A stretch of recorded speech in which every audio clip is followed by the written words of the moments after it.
Today we're making these adorable gingerbread men Christmas ornaments.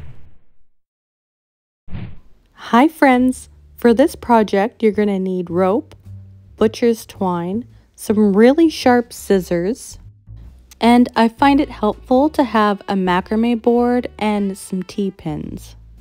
However, masking tape works as well to hold down your work. And you're going to need some hot glue. Alright, let's get started.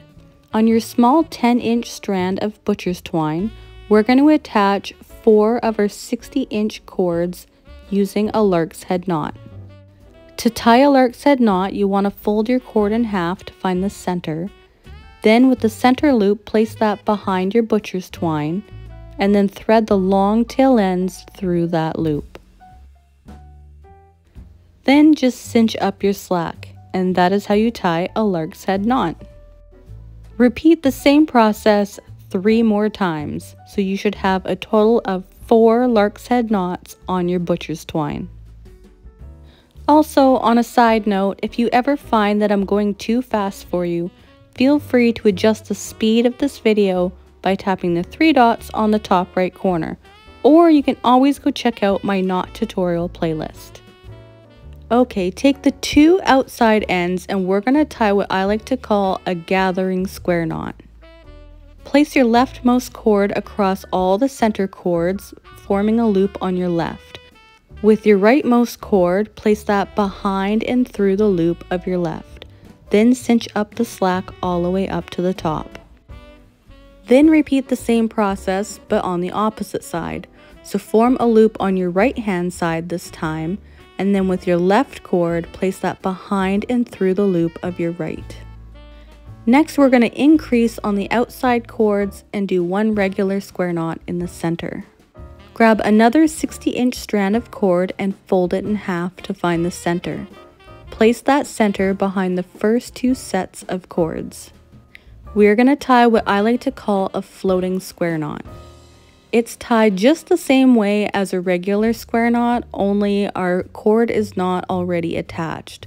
That way it slides up and down on our anchor cord.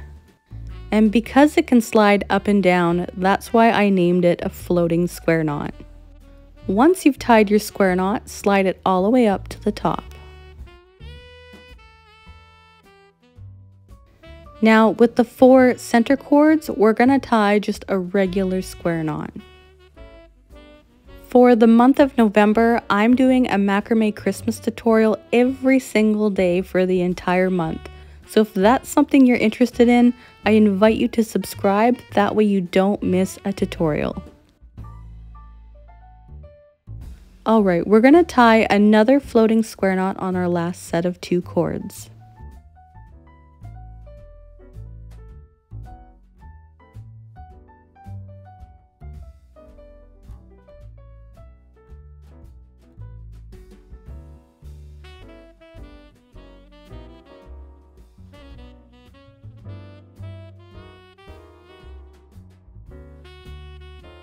For the next row, we're going to skip the first 2 and last 2 cords and only tie 2 square knots in the center.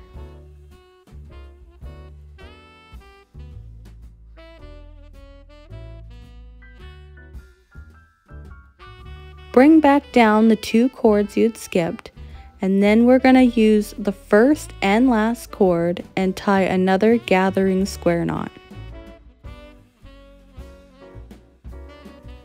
Now, this square knot is a little tricky because there's a lot of cords here. It will want to try to pucker on you as you cinch it up taut. Just keep working with it and don't worry about it if it puckers a little. We can adjust it at the end. But the key here is not to pull it too tight. Also, I would like to point out that our gingerbread man here has a couple of little dents in the top of his head. Don't worry about those, we're going to fix that at the very end. For the next row, we're just going to do 3 regular square knots.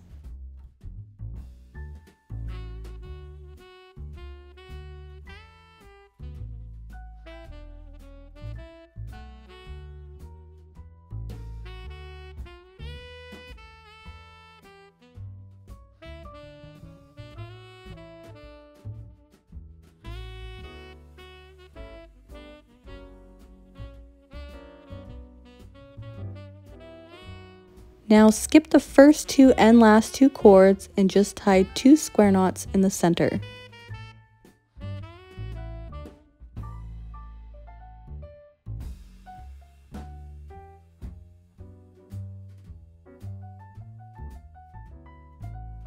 Set aside the first and last cord.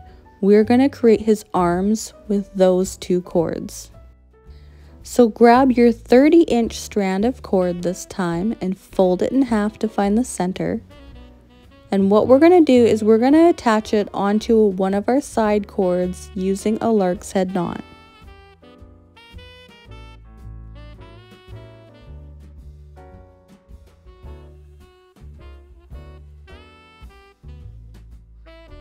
Once attached, slide it all the way up to the top. Grab your second strand of 30-inch cord and fold it in half and attach another one using a lark's head knot.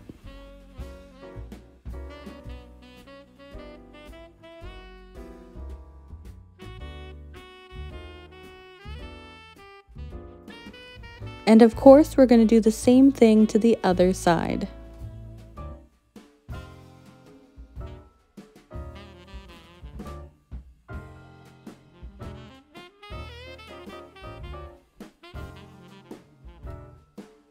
Bring back down those 2 cords you had left out and we're going to tie 3 square knots. But make sure you leave out those 4 cords that we had attached. We're going to deal with those later.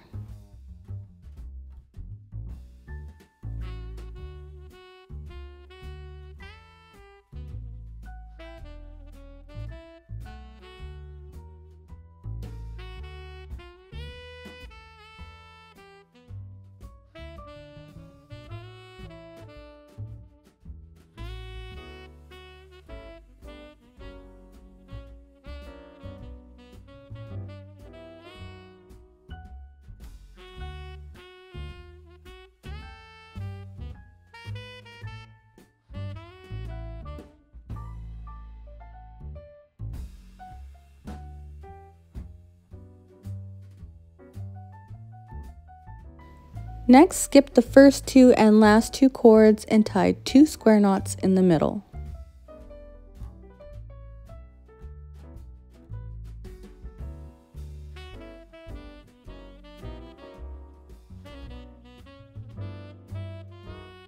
Bring back down those 2 cords you skipped and tie 3 square knots.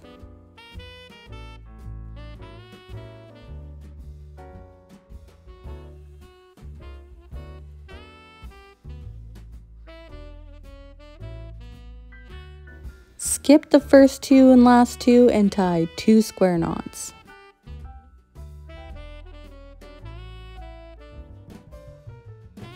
Now just tie 1 square knot right in the very middle.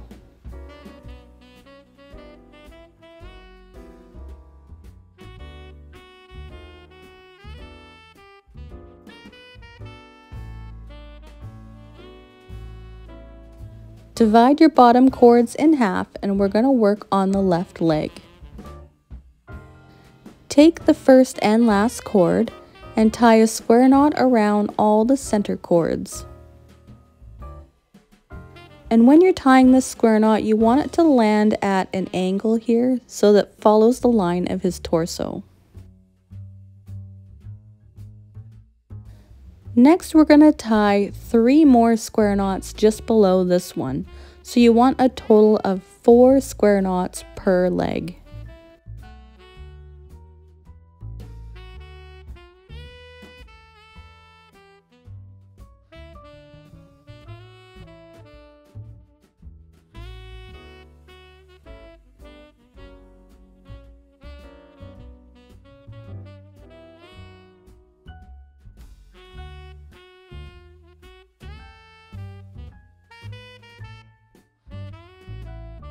And of course, we're going to do the same thing to the other side.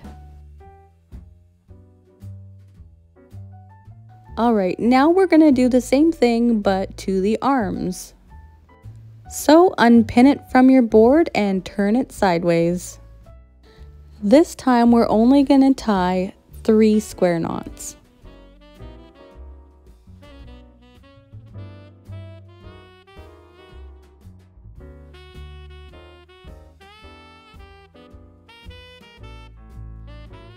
Alright, now we're going to tie the hanger. So grab the two ends of your butcher's twine and tie a simple overhand knot right at the top. Then snip off the excess cord. And I know it's bothering you because it's bothering me. We're going to fix the side of his head.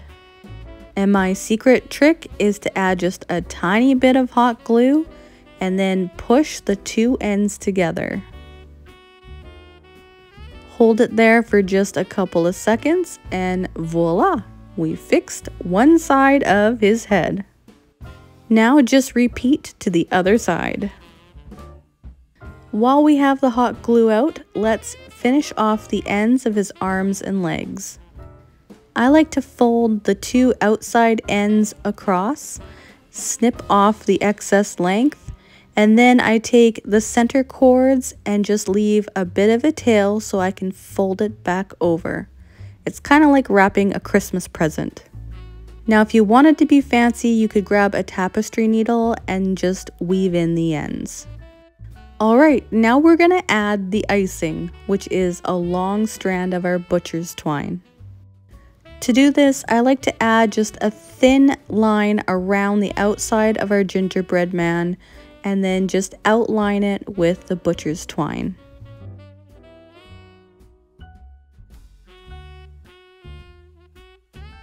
Now to create his eyes, I tie just a regular overhand knot and snip off the ends and glue that down.